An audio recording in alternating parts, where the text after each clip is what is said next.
한번 제목을 한번 읽어보겠습니다. 시작. 형통케 하는 믿음. 히브리서 11장 1절에서 2절 말씀 함께 읽겠습니다. 시작. 믿음은 바라는 것들의 실상이요 보이지 않는 것들의 증거니 믿음으로 모든 세계가 하나님의 말씀으로 지어진 줄을 우리가 아느나 보이는 것은 나타난 것으로 말미암은 것이 아니니라. 아멘. 아멘. 믿음은 바라지만 보이지 않는 것들에 대한 실상이요 또 증거다. 참 이거 이해하기가 어려웠습니다. 그런데 점점 이게 뭔지 여러 가지 말씀과 이걸 통해 이해하게 되면서 이걸 가장 잘 설명한 방법이 이런 방식이라고 생각이 들었어요. 얼마 전에 제 딸아이가 이 아이패드가 필요하다라고 얘기하더라고요.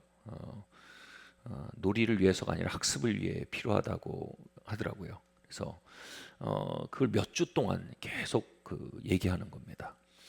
그래서 저와 아내는 마침내 아이패드를 사주기로 결정을 했어요. 그래서 저희가 아이패드를 준 게 아니고 딸에게 카드를 줬어요. 딸아이는 뛸 듯이 기뻐하며 카드를 받았습니다. 이 돈은 이 아이가 바라지만 아직 보지 못하는 아이패드가 응답되었음을 증거하는 실상이었습니다. 그리고 아이는 그 카드를 품고요.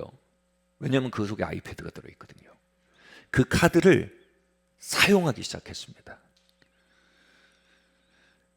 그리고 바라지만 보이지 않던 아이패드를 그 카드를 사용함으로 나타나게 만들었습니다. 하나님은 우리에게 복을 주시고 응답을 주십니다. 근데 실물을 주진 않으십니다. 믿음을 주십니다. 유명한 조용기 목사님의 이야기가 있죠. 젊은 전도사 시절 조용기 목사님은 정말 너무 가난했어요. 근데 마호가니 책상과 기어가 달린 미제 자전거를 너무나 필요로 하고 원했어요. 그래서 하나님께 기도했답니다. 굉장히 구체적이죠. 하나님, 마호가니 책상과 기어가 달린 미제 자전거를 주님 주십시오. 그런데 어느 새벽 기도 때 그게 하나님께 응답된 걸 알았어요. 뭐냐면 믿음이 온 거예요. 그분의 표현은 조약돌이 손에 쏙 들어오듯이 믿음이 마호가니 책상과 미제 자전거가 이게 응답됐다. 그 믿음이 그거에 대한 믿음이 마음속에 쏙 들어오더래요. 그분은 믿음의 원리를 이해했기 때문에 이미 받은 거예요. 그래서 뛸 듯이 기뻐하며 새벽 기도 때 설교했답니다. 하나님께서 나에게 마호가니 책상과 기어가 달린 미제 자전거를 주셨습니다. 그 성도들이 할렐루야. 문제는 이겁니다. 설교 끝나고 청년들이 와서 물어봤습니다. 전사님 그것 좀 보여주세요. 집까지 따라온 겁니다. 하나님 지혜를 주세요. 이거 어떻게 대답해야 합니까? 그리고 이렇게 대답했답니다. 하나님이 그거에 대한 믿음을 주셨는데 이건 마치 여인이 잉태를 했는데 아직 출산하지 않은 상태와 같다. 그래서 믿음으로 내 안에 마호가니 책상과 미제 자전거가 와 있다. 그러니까 청년들이 막 웃으면서 그런 엉터리가 어딨냐고. 그러면서 졸지에 자전거와 책상을 임신한 남자가 되었다고 합니다. 그래서 동네 사람들이 저기 자전거 임신한 전도사님 지나간다 라고 놀렸답니다. 언제까지요? 마호가니 책상이 나타날 때까지요. 미제 자전거가 나타날 때까지요.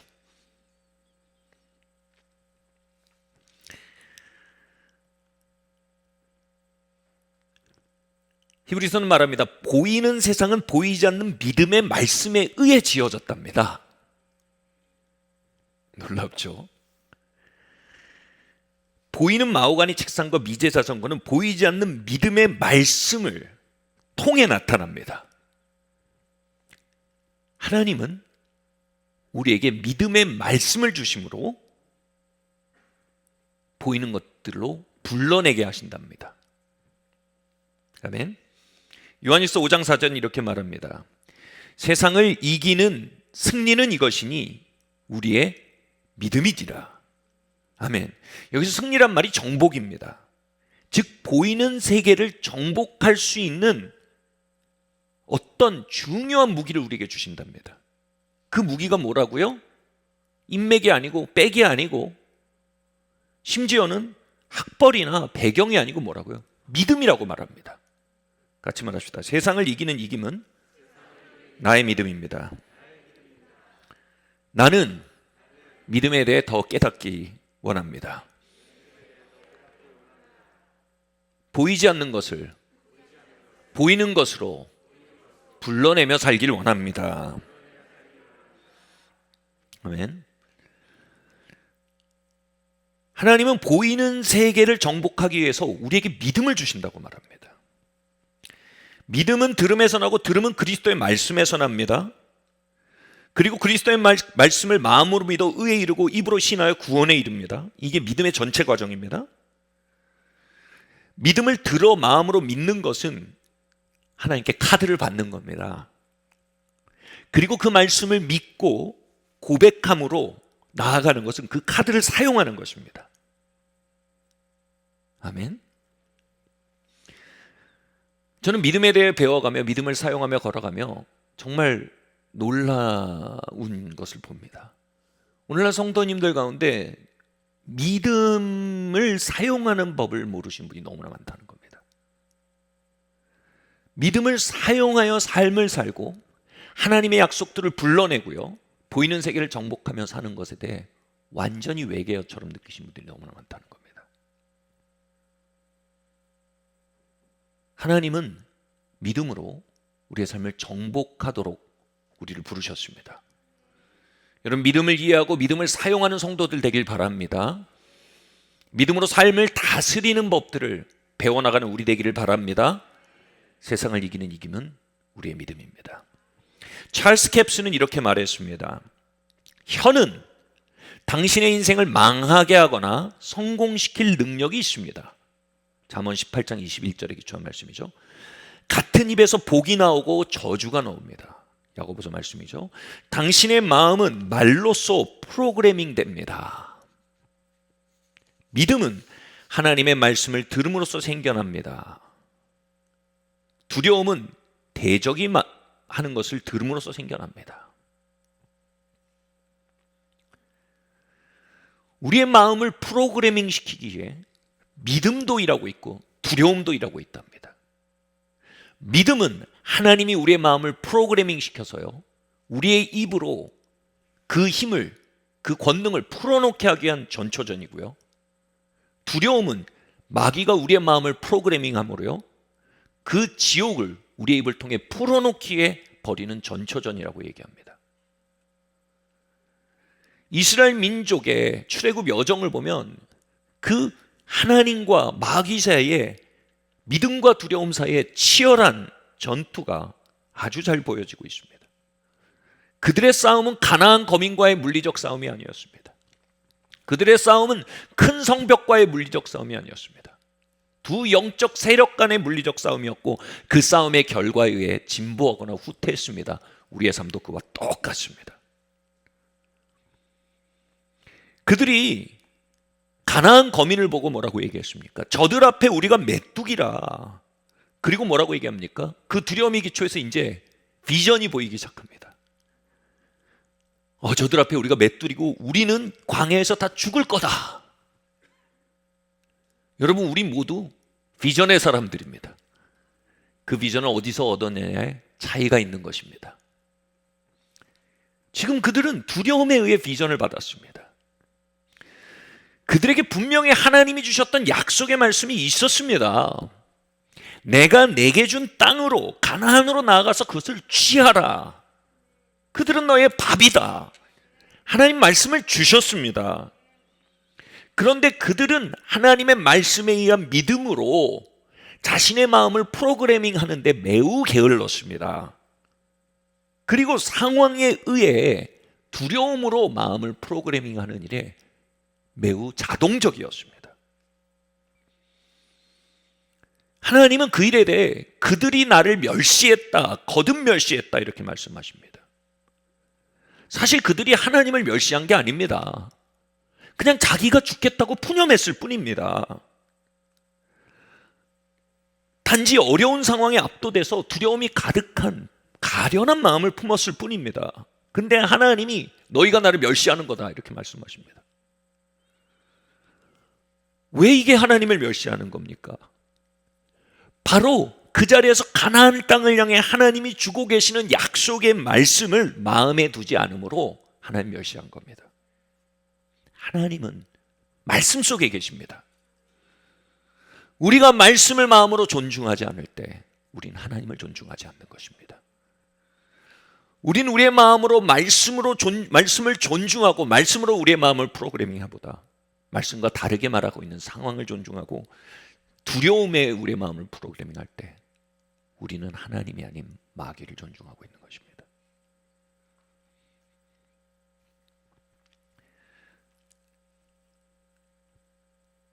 말씀을 마음에 두지 않은 것이 하나님을 마음에 두지 않은 것이라고 하나님 말씀하시는 겁니다. 예수님은요, 사람이 그 마음에 쌓은 것을 입으로 내는 법이다 라고 말씀하셨습니다. 마음에 쌓다라는 말은요, 묵상을 의미합니다. 묵상이란 말의 원래 뜻은 이겁니다. 되새김질하다라는 뜻입니다. 되새김질은 소가죠, 소. 소는 한번 이 여물을 먹고 씹어서 삼켰을 때 곧바로 위로 내려가지 않습니다. 다른 주머니로 가죠.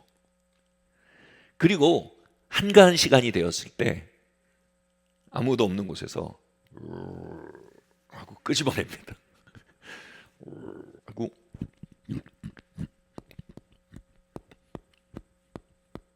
혼자서요. 그리고 다시 삼킵니다. 그때 비로소 그 여물이 위로 들어가서요, 그의 양분이 되고 그의 일부가 되는 겁니다.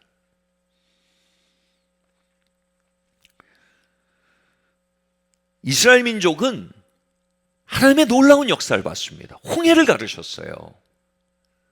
6월절에 어린 양의 피를 발랐을 때 그 죽음의 영이 어린 양의 피를 바른 집들은 다 건너뛰고 그 집을 바르지 않은 집에 들어가 역사하는 걸 봤어요. 10가지 재앙으로 애굽을 치는 것을 봤어요. 그리고 불과 구름 가운데서 하나님의 계명을 그들에게 시온산에서 주시는 걸 봤어요. 시내산에서 주신 걸 봤어요. 그 엄청난 사건들을 그들은 먹었어요. 근데 묵상하지 않았어요. 그들에겐 어마어마한 묵상을 위한 기회가 있었어요. 뭐예요? 광야길을 걸었어요. 제가 그 광야길을 봉고차를 타고 지나가 봤거든요. 한 9시간 정도 걸리더라고요. 그 걸으면 얼마나 오래 걸릴까요? 그리고 9시간 걸리는 그 길이 무슨 특징이 있냐면 정말 볼 게 하나도 없어요. 계속 그냥 사막이에요. 자극을 찾기에는 최악의 장소예요. 재미를 찾기엔 최악의 장소예요. 묵상을 위해서는 최고의 장소예요. 소가 가만히 있는 시간이에요. 이 시간 동안에서 여러분 걷는 게 얼마나 뇌가 깨어나게 하는 건지 모릅니다. 여러분 혹시 기도하다 졸리시면 걸으세요. 많은 믿음의 선진들이요, 걸으면서 기도했어요. 걸을 때 우리 뇌가 평형을 맞추려고 애를 쓰면서 굉장히 각성 상태가 됩니다. 그래서 잠들었던 감각들이 굉장히 많이 깨어납니다. 그래서 많은 철학가들이 걷고 영성가들이 걸었어요. 근데 그들이요, 그 광야길에 아무것도 없는 곳에 계속 걸었어요. 왜 이렇게 자극이 없지? 왜 이렇게 재밌는 게 없지? 그러다가 뭐 물 없으면 왜 물이 없어? 왜 물이 없어? 그래서 물 터지면 물 터졌다. 그들은 그 시간과 기회를 완전히 흘려보냈어요. 여호수아 갈렙은요, 거기서 묵상을 한 거예요. 걸으면서요. 올려서요. 홍해에서 말과 그 탄자들을 꺾으신 주님, 내가 주를 찬송하리로다. 높고 영화로우신 주님, 말과 적군을 섬멸하시고 우리를 건지신 하나님, 하나님 당신이 나의 반석이 되십니다. 내가 누구를 두려워하겠습니까? 애굽을 치신 하나님이 나의 하나님이시니 내가 무엇에 흔들리겠습니까? 애굽을 치신 세계 최강대국 애굽을 꺾으신 하나님이 나의 하나님이 되시고 너에게 그 땅을 주노라 말씀하셨으니 가나안도 우리의 땅이군요. 하나님 찬양합니다. 그 땅의 거민들을 내가 어찌 두려워하겠습니까? 그 땅의 성벽들을 내가 어찌 크다 하겠습니까? 그보다 크신 하나님이 나와 함께 하십니다. 여호수아 갈렙은요, 그곳에서 계속 묵상을 한 거예요. 그때 비로소 그 놀라운 간증들이 자신의 양분이 된 거예요. 시내산에서 그 엄청난 불과 같은 말씀을 들었지만요, 이스라엘 민족 묵상하지 않았을 때 그거 다 흘러간 겁니다.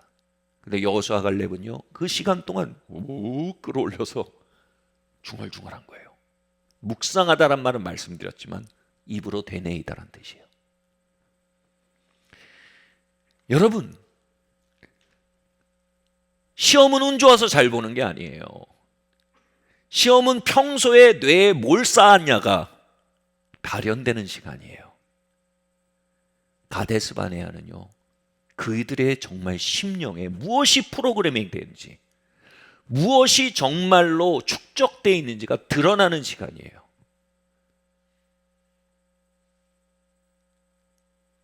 여러분, 진짜 우리의 삶의 갈림길에서 우리 안에 쌓인 게 뭔가 확 튀어나옵니다. 치약을 누르면 치약이 나오죠.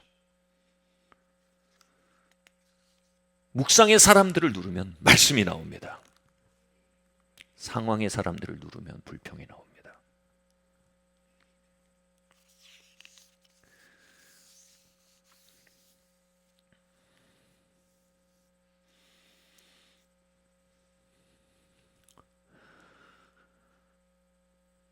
그들은 광야길 내내 그 어마어마한 하나님의 역사를 묵상하지 않고 치워놓음으로 말미암아 하나님 멸시했던 거예요. 그리고 가데스 바네아에서 결국 하나님을 멸시해온 그의 심령이 그대로 드러난 거예요. 저들 앞에 우린 메뚜기다. 우린 광야에서 다 죽을 거다. 이렇게 말하자 하나님이 화를 분명히 내셨어요. 근데 모세가 중보기도를 해서 하나님 화가 풀렸어요. 그래서 하나님이 분명히 용서하셨어요. 근데 용서하시고 이렇게 말씀하세요. 내가 용서한다. 그렇지만 그들은 그들이 말했던 그대로 광야에서 죽을 것이다. 하나님이 뒤끝이 장난이 아니신 건가요? 이건 하나님이 그들을 처벌하고 저주한 게 아니었어요. 이거는 영적 원리에 대해 말씀하시는 거예요. 여러분, 높은 곳에서 뛰어내릴 때 떨어져 다치면 그게 하나님 벌 주신 겁니까? 하나님 진노하신 겁니까? 그건 중력의 원리지요. 자연의 원리처럼 영적 원리가 우리의 삶을 다스립니다. 그 원리가 바로 말의 원리입니다. 묵상의 원리입니다. 우리가 묵상하고 말한 것이 내 삶의 트랙이 되는 원리인 겁니다. 그들이 묵상하고 말한 그대로 그들은 광야에서 죽게 되었습니다. 그들의 마음은 상황에 프로그래밍 되어서 두려움에 길들여져 있었고요. 그리고 그 두려움에 길들여진 그들의 마음에선 어둡고 패배가 가득한 길을 예언하는 입으로 역사했던 겁니다. 여러분은 어떤 소스를 가지고 계십니까? 어떻게 여러분이 프로그래밍 되어 있습니까? 여러분은 어떤 길을 예언하고 계십니까? 하나님도 여러분이 프로그램하고 여러분이 만들어 놓은 길에 대해 거슬러 일하시지 않으십니다. 하나님이 용서하셨지만 그것에 대해 조치가 취해지지 않는다면 그것에 분명히 결과가 따른다고 말씀하신 겁니다. 감사합니다. 하나님 이 시간 우리에게 조치를 취하도록 빛을 비춰주고 계십니다. 여러분, 오늘 어떤 조치인가 취하는 복된 주일 되실 예수님의 이름으로 축원합니다.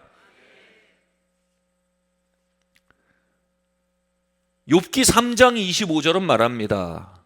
나의 두려워하는 것이 내게 임했고 나의 무서워하는 그것이 내 몸에 묻혔구나.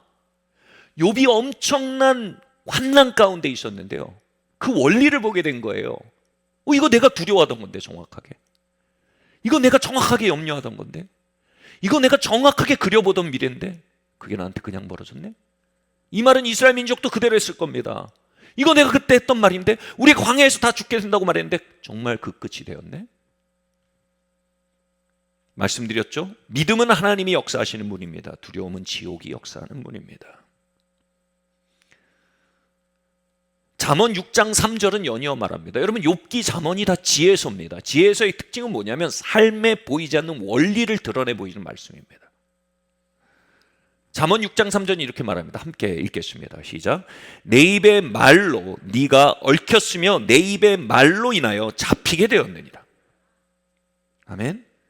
상황을 묵상하고 두려움을 쌓고 두려움으로부터 말함으로 스스로의 인생 경로가 묶여버렸다는 겁니다. 그 말에 의해 포로가 되어버렸다는 겁니다. 그들을 죽인 것은 이방 민족이 아니었습니다. 그들의 말이었습니다. 그들을 가둔 것은 광야가 아니었습니다. 그들의 마음이었습니다.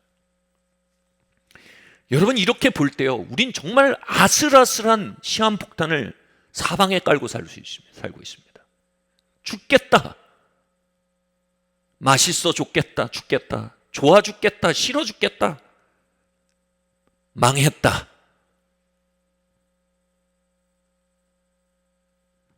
여러분, 뭐 이번 시험 망했어, 이 정도가 아니고 요즘 유행하는 말이 뭐예요? 이번 생은 글렀어. 이건 마귀의 전략이에요, 여러분. Too late. 이미 늦었어. 어찌할 길이 없어. 내 인생은 이렇게 흘러가고 끝날 거야. 이 나이에 뭘 바라겠어?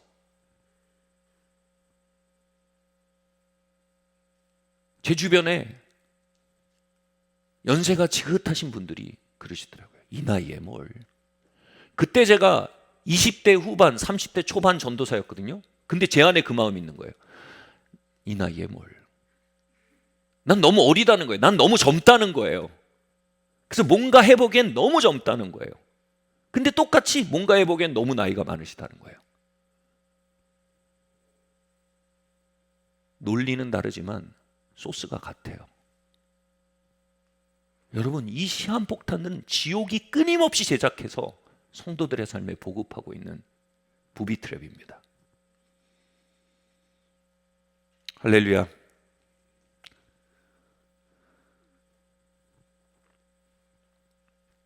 욥이요, 하나님을 만나고 욥기 이제 40장이 다 돼가면서 하나님을 눈으로 배웁니다. 그 얘기는 뭐예요? 영적인 인라이트먼트, 엄청난 영적인 빛이 왔다는 겁니다. 그리고 티끌을 뒤집어 쓰고 그 죄를 회개합니다. 뭐를 회개합니까? 하나님, 내가 게임을 너무 많이 했습니다. 이런 거 아닙니다. 하나님, 내가 바람을 폈습니다. 이게 아닙니다. 욥은 의인이었어요.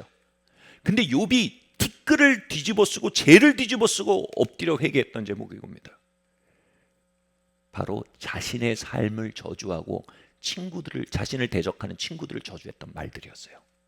그리고 이렇게 말합니다. 어리석은 말로 내가 하나님의 깊으신 계획을 가렸습니다.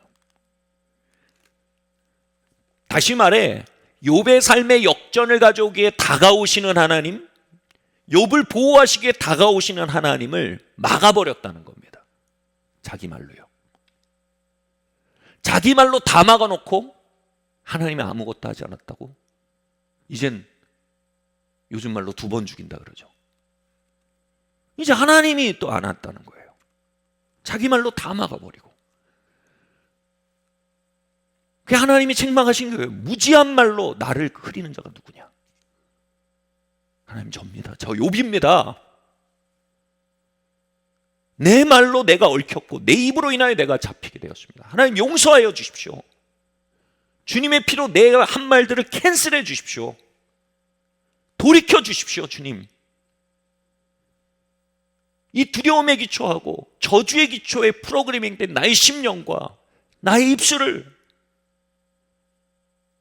하나님 씻어 주십시오.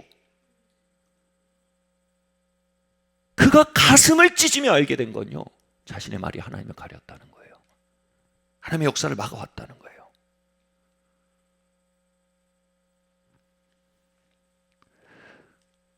그리고 그는 자신을 저주하고 친구를 저주했던 말을 돌이켜서요, 회개하기 시작했습니다. 여러분, 이 마음의 회개, 말의 회개가 있기를 예수님으로 축원합니다. 여러분, 이건 없인 돌파구가 없습니다.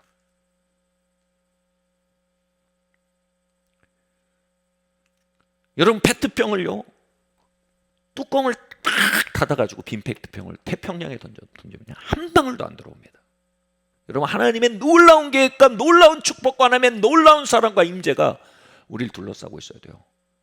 우리의 마음의 묵상과 입의 말이 그것을 막고 있으면요, 한 방울도 흘러들어오지 않습니다. 욥이 그걸 본 겁니다. 하나님, 용서해 주십시오. 하나님, 이걸 깨뜨려 주십시오. 내 삶의 이 사슬을 파여 주십시오. 그리고 자신의 말을 깨뜨리고 이제 친구들을 저주하던 말을 바꾸어 그들을 축복하기 시작합니다. 하나님이 명하셨어요. 이제 친구들을 축복해라. 그 친구들이 정말 아니긴 했다. 내가 봐도 정말 말 같지도 않은 소리 하는 거 맞다. 그래도 너는 입을 더럽히지 마라. 너 그들 축복해라. 이건 그들과 너의 문제가 아니라 나와 너의 문제다. 너가 말이 바뀌어 내가 너를 축복하지 않냐. 정확히 그겁니다. 다음 말씀 한번 보겠습니다. 함께 읽겠습니다. 시작. 욥이 그의 친구들을 위하여 기도할 때 축복한 겁니다. 여호와께서 욥의 곤경을 돌이키시고 여호와께서 욥에게 이전 모든 소유보다 갑절이나 주신지라. 할렐루야. 여러분, 곤경이란 말은요, 포로됨, 속박이란 뜻입니다. 그의 입으로 말로 말미암아 그가 입의 말로 말미암아 그가 속박되었고 그 말로 인해 그가 포로되었던 것입니다. 돌이키다란 말은 원어로 보면 쫓아내다라는 뜻입니다. 욥이 자신의 입을 통해 속박하고 포로 삼았던 그것을 돌이킬 때 하나님이 재난과 저주와 기근의 세력을 그의 삶에서 쫓아내기 시작하신 겁니다. 할렐루야. 그래서 이제 이 자리가 욥의 돌이킴의 자리가 되길 바랍니다. 저는 하나님께서 이 턴어라운드의 역사를, 이 말에 대한 설교가 2주째 되어지고 있는 이 기간에 많은 분들에게 주실 줄 확신합니다. 그것이 여러분이 되길 바랍니다. 같이 말할까요? 그것은 나를 위한 일입니다. 하나님이 나의 곤경을 돌이키시고 속박과 포로된 현장들, 사슬된 말들을 끊어내십니다. 같이 고백할까요? 주님, 나의 무지한 말들을 회개합니다. 부정적인 언어, 저주의 언어, 상처 주는 언어, 이 모든 말들을 회개합니다.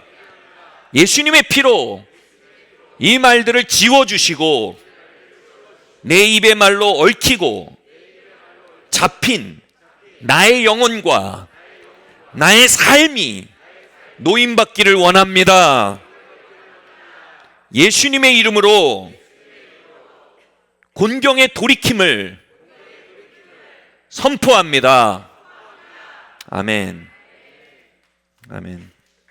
예.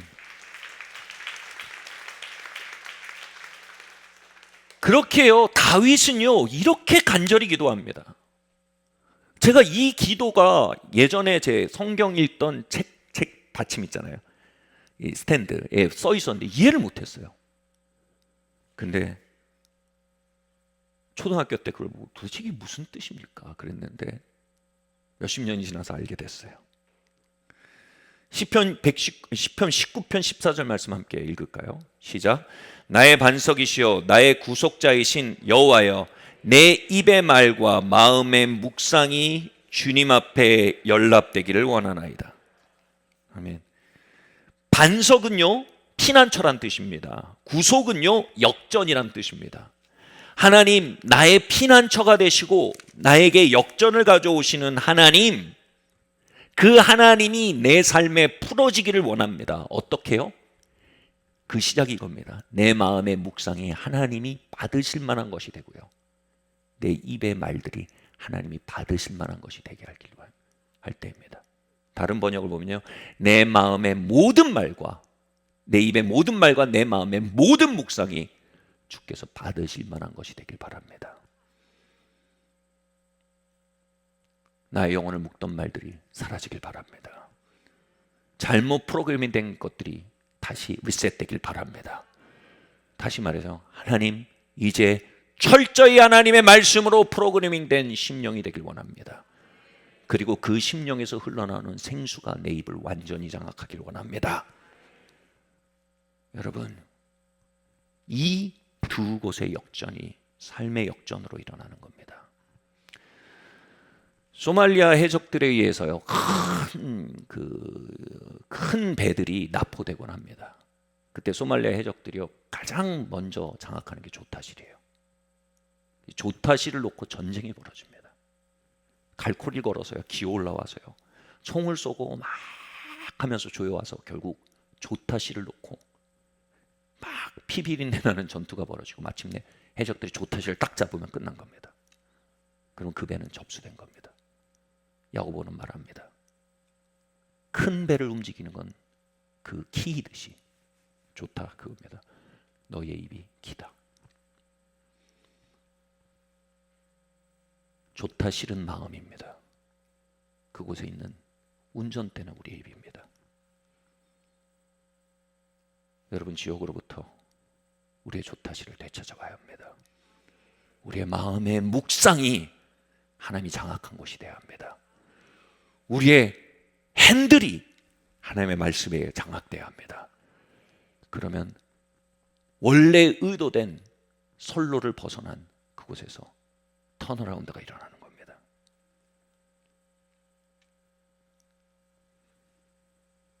할렐루야. 2022년 우린 그 턴어라운드 없이 한 해를 살기엔 여유가 없습니다. 우린 한 달도 그렇게 흘려보낼 만큼 사치스럽지 못합니다. 주님, 나로 하여금 조타시를 하나님의 말씀으로 장악할 수 있도록 은혜를 부어주십시오. 주님, 성령님을 부어주셔서 내 삶의 핸들이 말씀에 의해 붙들리도록 내게 천군 천사를 보내주십시오. 이 기도인 겁니다. 그냥 잘 되게 해주세요가 아닙니다. 잘 풀리게 해주시기가 아닙니다. 기도가 여러분 적중력 있는 기도인 겁니다. 같이 말할까요? 내 입의 모든 말과 내 마음의 모든 묵상이 말씀과 성령에 붙들리게 하여 주시옵소서. 그리하여 복의 항로, 번영의 항로, 부활의 항로로 항해하는 인생 되게 하여 주시옵소서. 아멘. 하나님이요, 때로는요, 어떤 사람 어떤 때에는요, 진짜 성공을 시켜야만 하는 때가 있어요, 여러분. 그러니까 주의 이름을 위해 의의 길로 인도하신다는 말이 시편 23편에 나오죠. 하나님이 하나님 이름 때문에 그 사람을 잘 인도해야 되는 때가 있어요, 때로는. 그냥 우리를 복 주시는 정도가 아닌 거예요. 지금 그 때를 맞은 게 여호수아예요.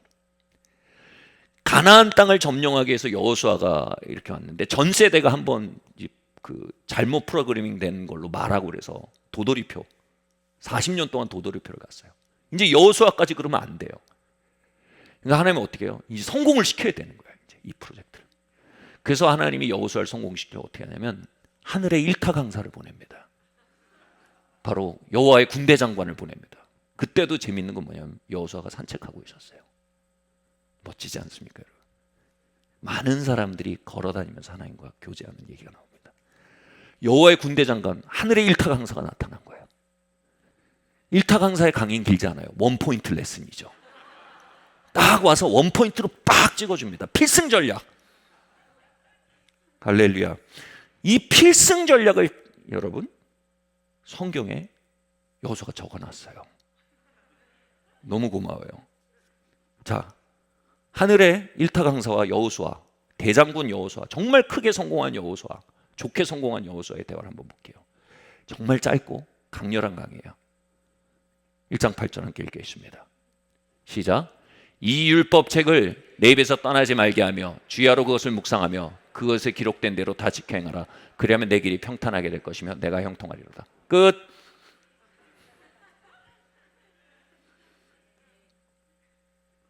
끝. 질문이 없어요. 이건 하냐 마냐예요. 그냥.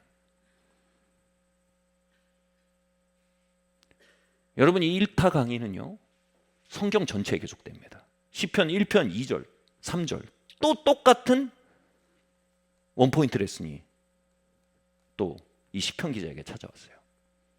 함께 읽겠습니다. 시작. 오직 여호와의 율법을 즐거워하며 그의 율법을 주야로 묵상하는도다. 그는 시냇가에 심은 나무가 철을 따라 열매를 맺으며 그 잎사귀가 마르지 아니함 같으니 그가 하는 일이 모두 다 형통하리로다. 아멘. 할렐루야. 여러분, 여호와의 군대 장관, 천사의 다른 표현이 메신저입니다. 메신저. 천사에서 날개 달리고 동그랑땡 달려서 천사가 아니고 메신저란 뜻이에요. 하나님의 그 군대 장관의 영이 이곳에 있습니다. 메신저의 영이 이곳에 있습니다. 그리고 여호수아에게 말씀하셨던, 시편 기자에게 말씀하셨던 그 원포인트 레슨이 지금 여러분에게 들어갑니다. 주야로 하나님의 말씀을 묵상하라는 겁니다. 좌우로 치우치지 말라는 겁니다. 이건 뭐예요? 디스트랙트 되지 말라는 거예요. 마음을 하나님의 말씀으로 프로그래밍 하라는 거예요. 다른 것으로 치고 들어와서 프로그래밍 시키려는 수많은 도전들이 있을 거라는 거예요. 근데 치우치지 말고 하나님의 말씀으로 프로그래밍 하라는 거예요. 그럼 뭐라고요? 시냇가에 신기운 나무처럼 우리의 마음이 프로그램이 되기 시작하면 말씀의 뿌리가 내리기 시작하는 거예요. 그러면 시절을 쫓아 과실을 맺는데 이걸 막을 수 있는 게 없대요. 예수님이 폭풍 치는 배에서 주무시고 계셨어요. 럭셔리 요트가 아니었습니다. 다시 말해서요, 선실이 있고 이런 요트가 아니었어요. 그냥 가판에서, 어선 가판에서 주무시고 계셨어요. 근데 폭풍이 치니까 막 배가 이렇게 후름나이처럼 오르내리는데, 자연산수 후름나이죠. 근데 예수님의 마음은 말씀에 뿌리 박혀 있었기 때문에 그분의 몸은 오르내리지만 그분의 마음은 오르내리지가 않아요. 그래서 거기서 주무시는 거예요. 사랑하는 자에게 여호와께서 잠을 주시는도다. 그런데 제자들은 풍랑에 배가 올라가면 마음도 함께 올라가고 배가 내려가면 함께 내려갑니다. 마음이 상황에 올려져 있는 겁니다. 시편 1편은 말합니다. 복이 있는 자는 주야로 말씀을 묵상하여 시냇가에 신기운 나무가 뿌리를 박은 것처럼 말씀에 뿌리 박게 된 자이고, 그리고 뒤에 나옵니다. 악인은 바람에 날리는 겨와 같답니다. 그리고 복이 있는 자에게 열매가 있답니다. 악인은 그와 같지 않답니다. 열매가 없답니다.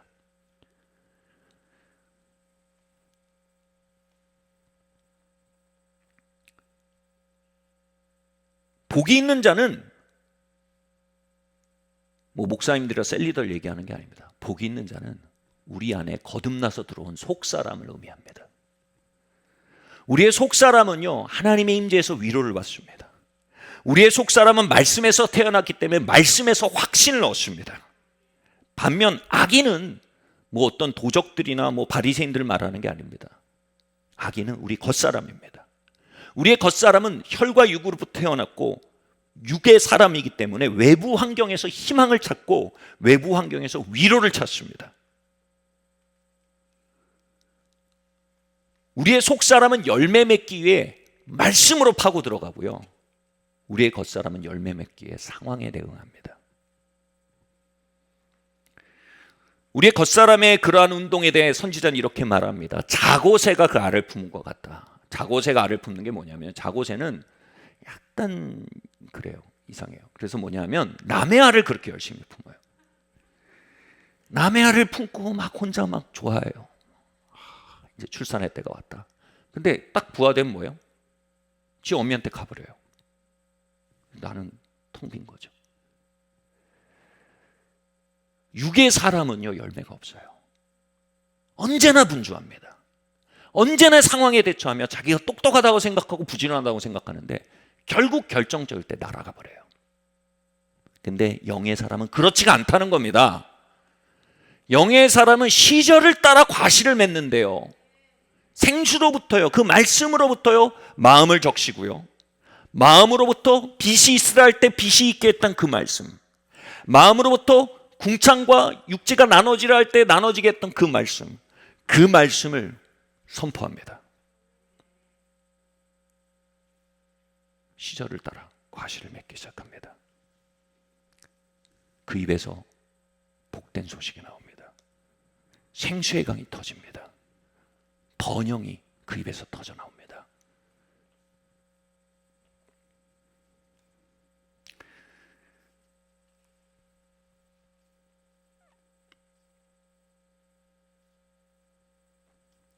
여러분, 그 위대한 생명이 모든 거듭난 사람 안에 들어 있습니다. 예수님을 주로 영접하신 분 계십니까? 그분의 말씀을 믿어 내 안에 거하게 하신 분 계십니까? 그 말씀으로 여러분은 거듭나셨습니다. 바로 그 속사람이, 그 위대한 생명이 풍랑 안에서 잘 수 있는 그 생명이요, 말씀으로 위로를 얻고 말씀으로 확신을 얻을 수 있는 그 생명이요, 우리 안에 있습니다. 열매 맺을 수 있는 그 생명이 우리 안에 있습니다. 아브라함이 이삭을 바치라고 하나님께 부름을 받았을 때 하나님의 화법이 아주 이상합니다. 이렇게 말합니다. 네 독자 이삭을 데리고 모리아산으로 올라가라. 아니, 아브라함에게 지금 아들이 둘이 있거든요. 하나는 이스마엘, 하나는 이삭인데 하나님 뭐라 그래요? 독자 이삭이래요. 이스마엘은 유령이요, 없어. 투명 인간이에요. 이스마엘은 뭡니까? 아브라함이 약속과 상관없이, 말씀과 상관없이 혈과 육으로 낳은 아이예요. 이삭은 뭡니까? 하나님의 말씀과 성령의 능력으로 태어난 아이예요. 하나님께 이스마엘은 없는 아이예요. 하나님께 이삭만 보여요. 네 독자 이삭인 거예요. 우리 안에는 겉사람이 있어요. 옛사람이 있습니다. 자연적인 생명으로 태어난 사람이 있습니다. 그리고 우리 안에는 주님의 복음의 말씀으로 다시 태어난 생명, 중생의 생명, 거듭난 생명이 또한 있습니다. 하나님께는 한 생명만 보여요. 약속으로부터 난 생명이요, 거듭난 생명이요, 하나님께 우리 겉생명이 안 보인단 말이에요.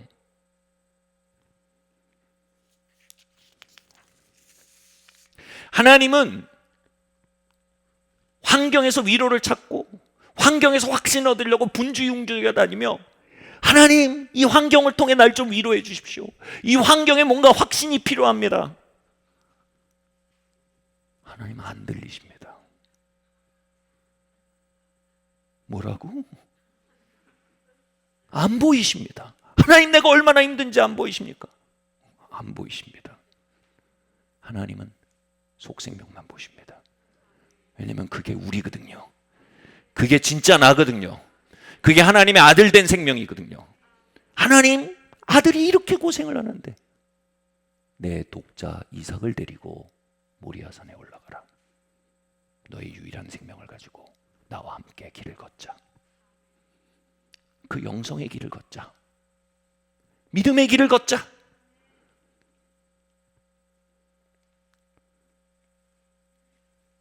성경은 선언합니다. 옛사람을 죽은 것으로 여기라. 옛사람이 우리의 삶에서 난장을 부리고 소리를 치고 해도 간과하라는 겁니다. 하나님이 우리를 내 독자 이삭이라고 부르시는 화법으로 우리도 새 사람 중심으로 생각하라는 겁니다. 옛사람을 주변인, 아니 투명인간으로 보라는 겁니다. 그 친구에게 확신을 줘도 그건 확신이 아닙니다. 그 친구에게 위로를 줘도 그건 위로가 아닙니다. 중독일 뿐입니다. 그분이 겉사람을 간과하시고 속사람을 들여다보며 부르는 음성, 그 총체를 복음이라고 합니다. 복음. 하나님 우리 그렇게 보신다는 거예요. 복음의 내용을 정리한 구절이 있어요. 우리 같이 한번 읽어볼게요. 시작. 너는 나의 자녀이다.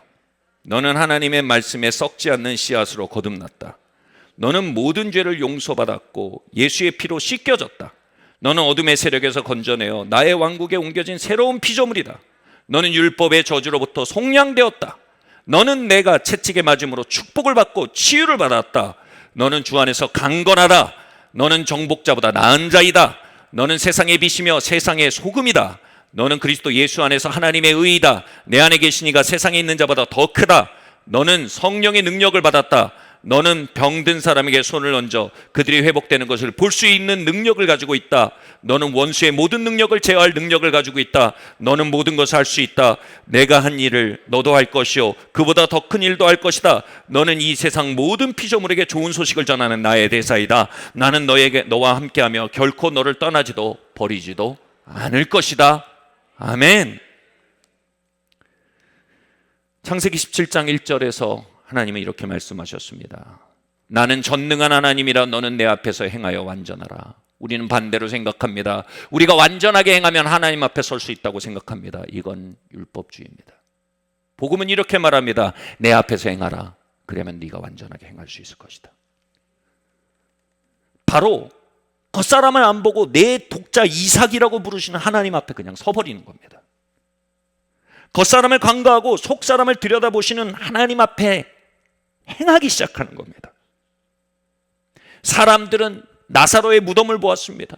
죽은 나사로의 몸을 감고 있는 헝겊을 보았습니다. 그런데 예수님은 그 안에 있는 나사로를 보셨어요. 그리고 나사로에게 말씀하셨습니다. 나사로야 나오라. 그 말씀이 나사로에게 닿자 나사로가 걸어 나왔어요. 그리고 그를 풀어놓아 다니게 하라 말씀하셨을 때 그를 묶던 헝겊이 풀어지고 그가 자유롭게 다니기 시작했습니다. 그분은 이와 같이 옛사람, 죽은 옛사람의 난장을 부리는 현장 너머에 있는 우리의 속사람을 꿰뚫어 보십니다. 그 거룩한 생명을 꿰뚫어 보십니다. 그 전능한 생명을, 그 권능의 생명을 꿰뚫어 보십니다. 그 하나님의 아들 된 생명, 딸 된 생명을 꿰뚫어 보십니다. 그리고 불러내시는 겁니다. 나사로야 나오라 말씀으로요.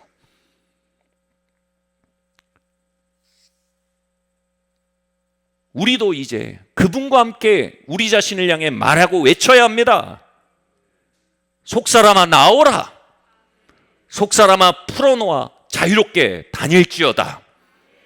그래서 주님이 우리를 향해 하신 말씀에 이제 우리도 함께 외쳐야 합니다. 아까는 안 읽은 분들이 계세요. 뭐 제 복과는 아무 관계가 없어요. 그러나 큰 걸 놓치시는 거예요.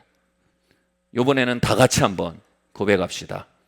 한 마음으로 한 목소리로 말하는 곳엔 여러분 돌파가 있습니다. 한번 말해볼까요? 시작.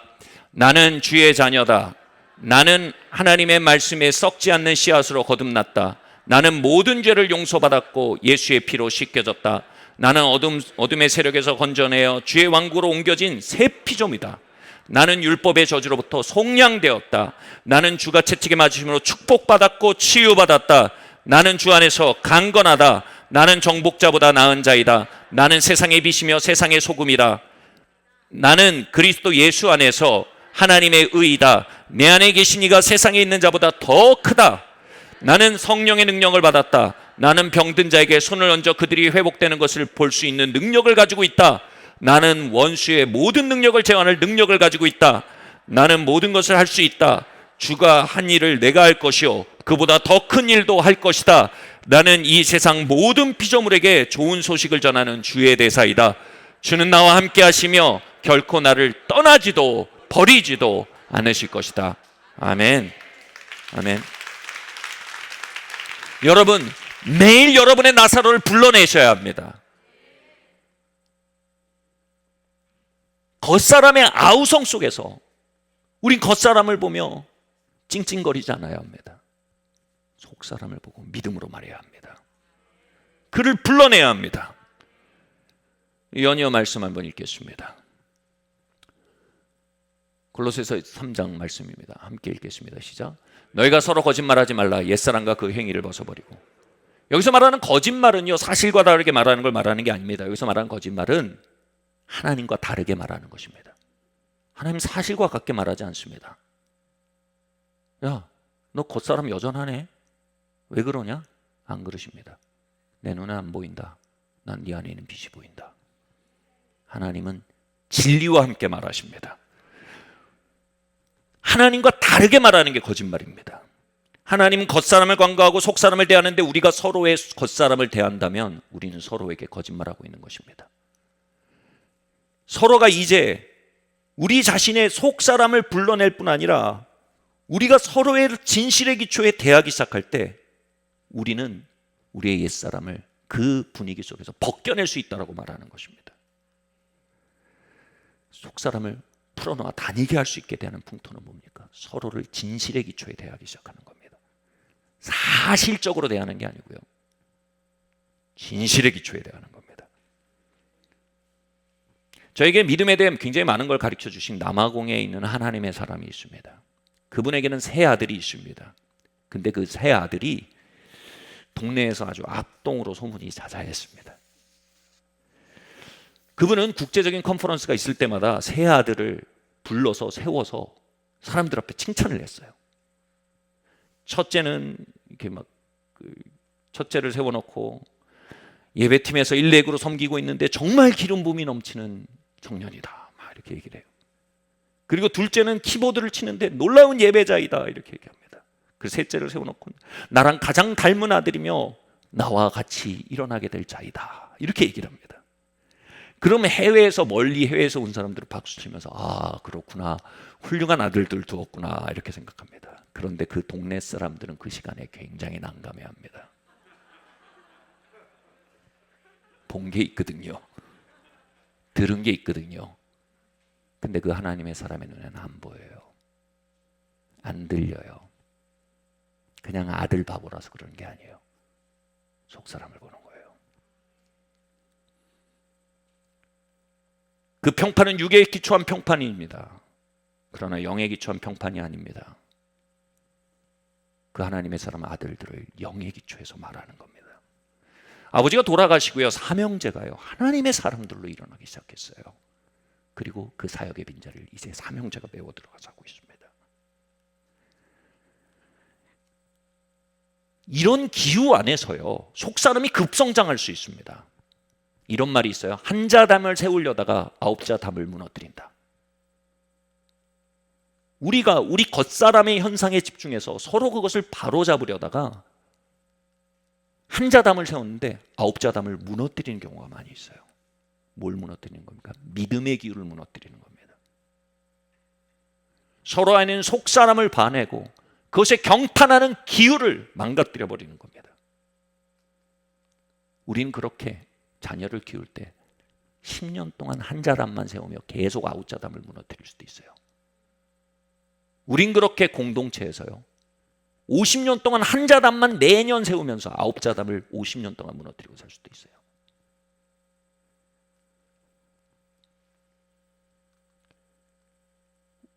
물론 잘못을 바로잡아야 합니다. 그러나 바로잡다 아홉 자담을 무너뜨리느니 안 하는 게 낫습니다.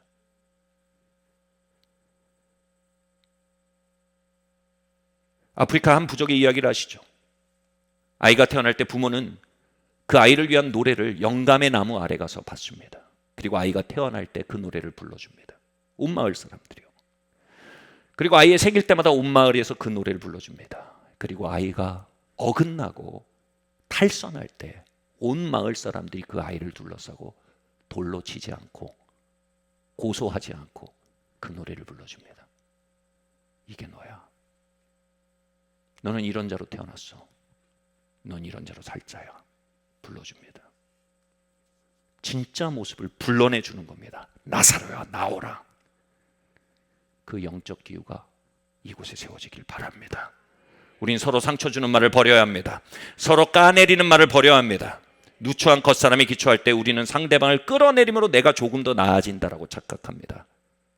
그러나 우리가 그분의 말씀에 영광스러운 속사람에 기초할 때 상대방 속에 있는 속사람에 대한 찬사를 보낼 수 있는 능력이 회복이 됩니다.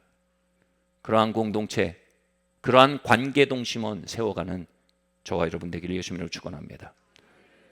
그 기후 속에 속사람이 풀어놓아 다니게 되는 것입니다. 마지막 말씀입니다. 함께 읽겠습니다. 시작. 여호와께서 구원하신 사람들은 이처럼 말해야 한다. 하나님께서 적들의 손에서 구원해 그들을 땅에서 동서남북에서 모으셨다. 여기서 구원하다란 말은 친척이 대신해서 값을 내어서 빼앗긴 것에 대한 권리를 회복하다라는 뜻입니다. 빚을 져서요 유업을 뺏기게 됐을 때 가장 가까운 친척이 대신 값을 지불해줘서 그 유업을 되찾아오는 문화입니다. 우리는 범과하여서 저주 가운데 팔린 자들입니다. 저주에 종된 자들입니다. 저주의 통치를 받게 된 자입니다. 그리고 우리의 큰형님 예수 그리스도께서 우리를 구속하셨습니다.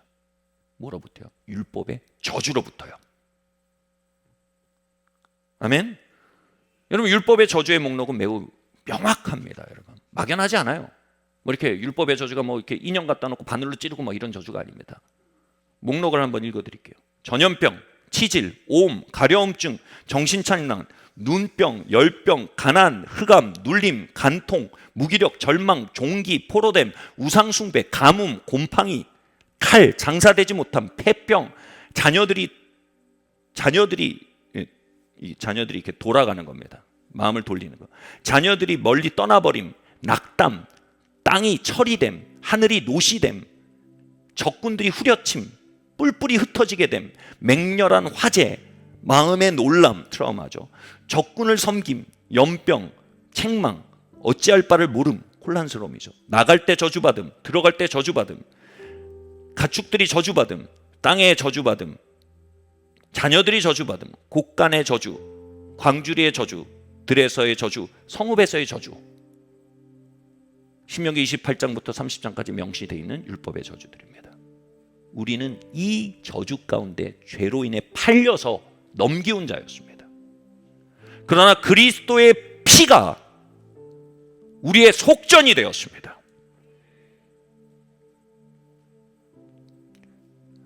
그런데 성경이 이렇게 말합니다.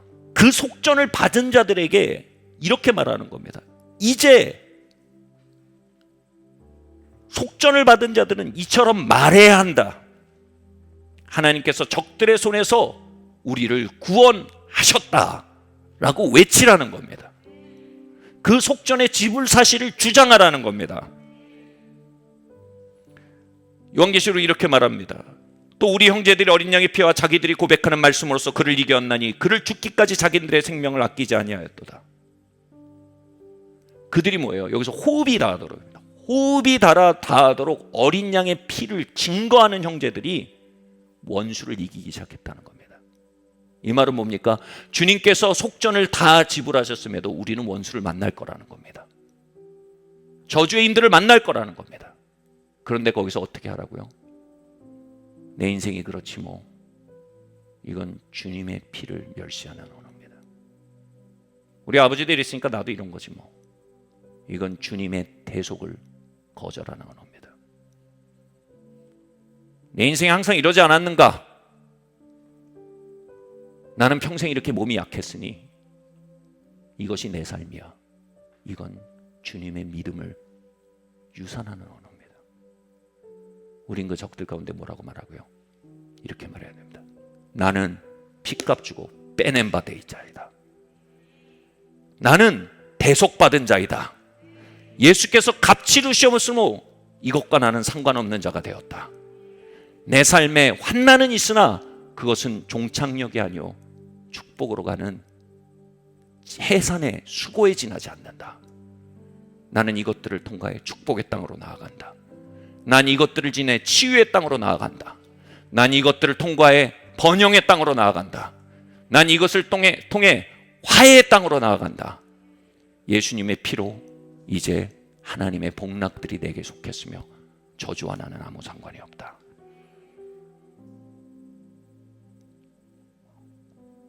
호흡이 달아오도록 이것을 주장하라는 것입니다. 하나님께서 그 보혈을 존중하는 마음, 보혈을 존중하는 입술을 기다리십니다. 내가 이 땅에서 믿음을 보겠느냐. 하나님은 그들의 마음, 그들의 입술을 찾아가 능력을 부으십니다. 여러분, 이 공간에 그 입술이 가득하길 바랍니다. 이 공간에 주님의 속전을 묵상하는 그 마음이 가득하길 바랍니다. 체념의 언어가 떠나길 바랍니다. 믿음의 언어가 돌아오길 바랍니다. 여러분, 고통의 기도가 역사하는 힘이 크다고 하지 않았습니다. 믿음의 기도가 역사하는 힘이 큽니다. 하나님, 이게 얼마나 힘든지 아십니까? 이게 얼마나 어려운지 아십니까? 언제까지입니까? 아주 약한 기도입니다. 강한 기도는 이겁니다. 예수님께서 이 저주를 향하여 핏값을 치르셨습니다. 이제 예수님의 피로 말미암아 이것들은 나와 상관없게 되었습니다. 주님, 난 이것을 통해 도리어 회복의 땅으로 나아갑니다. 치유가 내게 속했습니다. 번영이 내게 속했습니다. 비전이 내게 속했습니다. 약속의 성취가 내게 속했습니다. 예수님의 이름으로 나는 나의 추수를 부릅니다. 예수님의 피로 나의 치유를 부릅니다. 예수님의 피로 나의 번영을 부릅니다. 나는 이제 신음의 기도가 아닌 믿음의 기도를 드립니다. 그들의 증거하는 입으로 말미암아 참소자를 이기었노라. 우리 자리에서 일어납시다.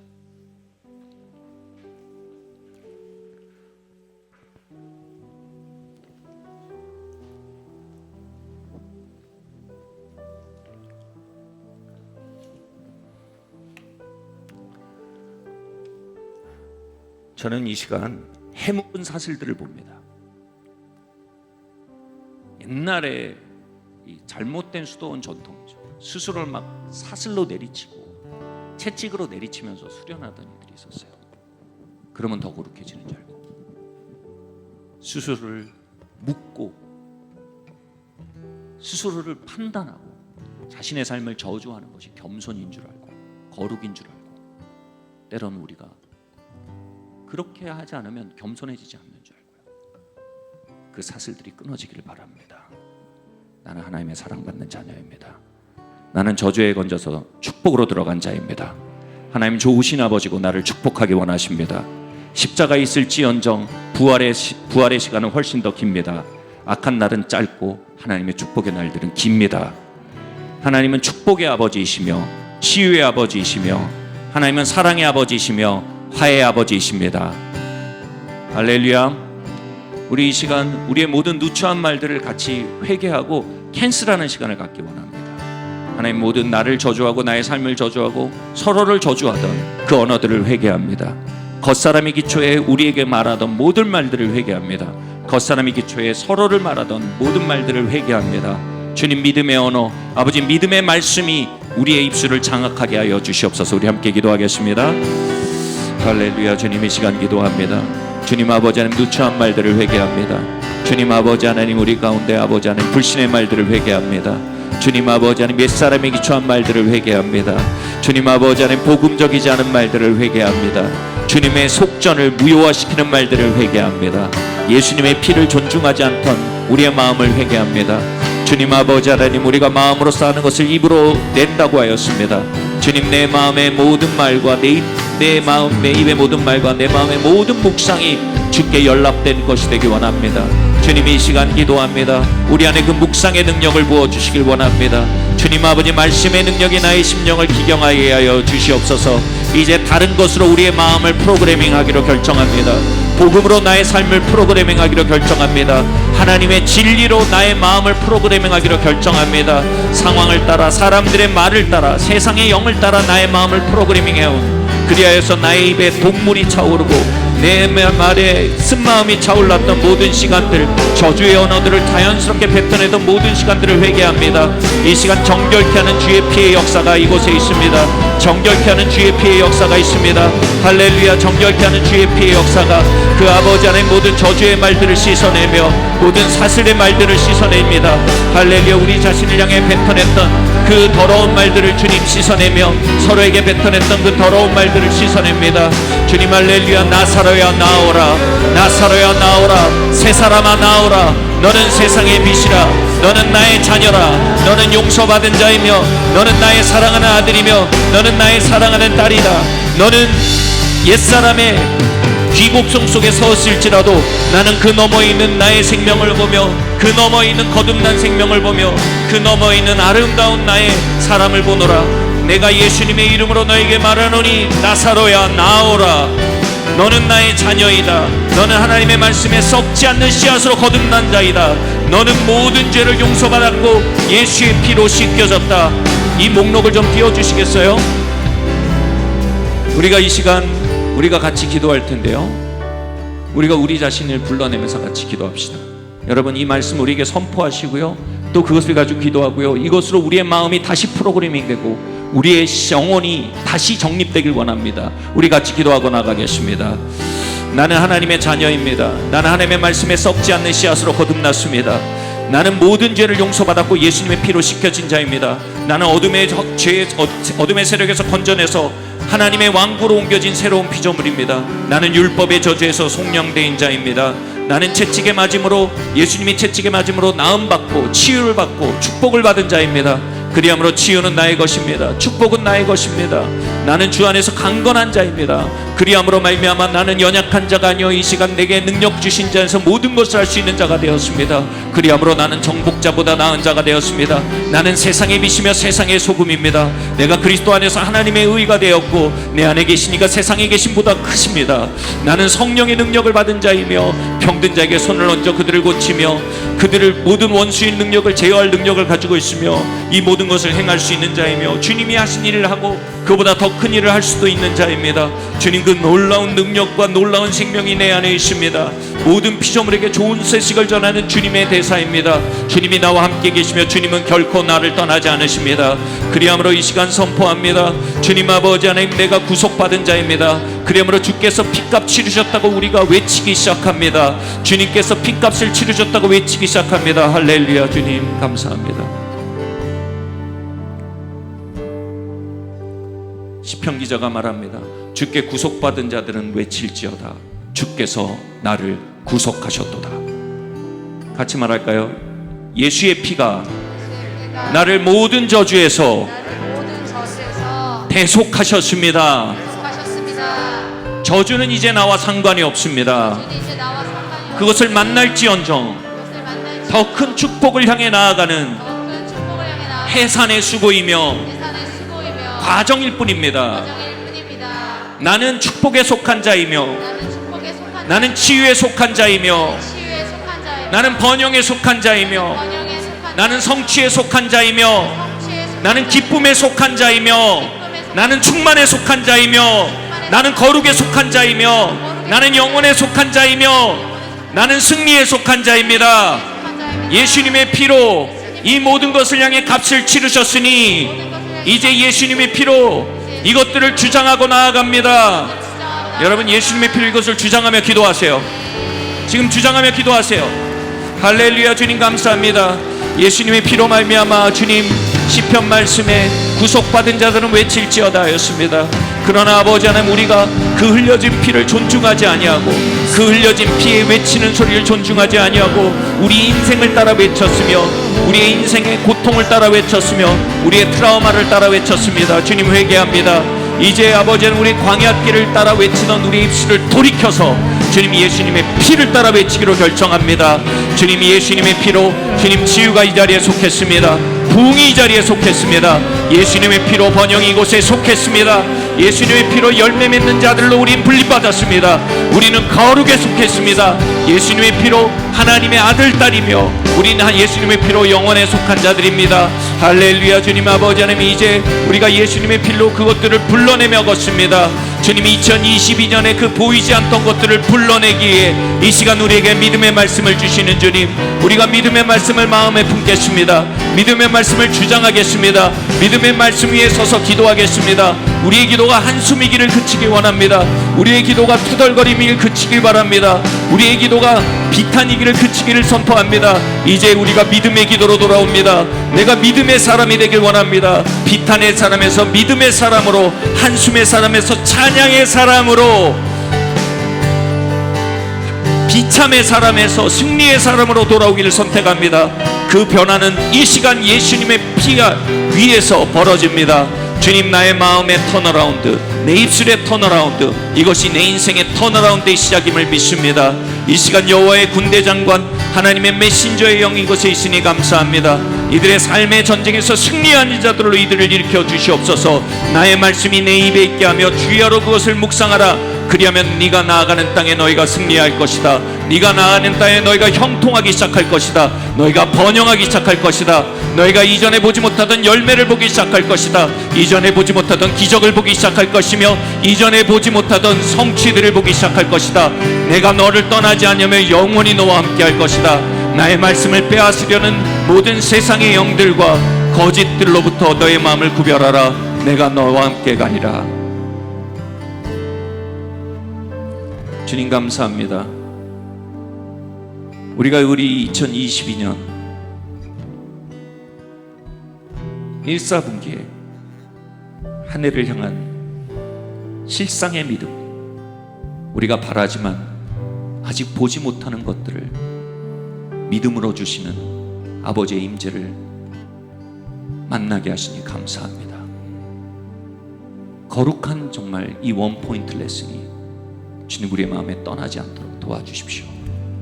그러나 우리의 믿음이 얼마나 연약한지요, 주님 흔들릴 때마다 붙들어 주시고 돌이켜 돌아올 때마다 받아주실 줄 또한 믿습니다. 주님, 믿음 따라 평생 걸으며 영원히 떨어지지 아니할 열매를 맺으며 사는 우리 모두가 되도록 주님 이 시간 축복하여 주시옵소서. 이 모든 말씀 살아계신 예수 그리스도 이름으로 기도드려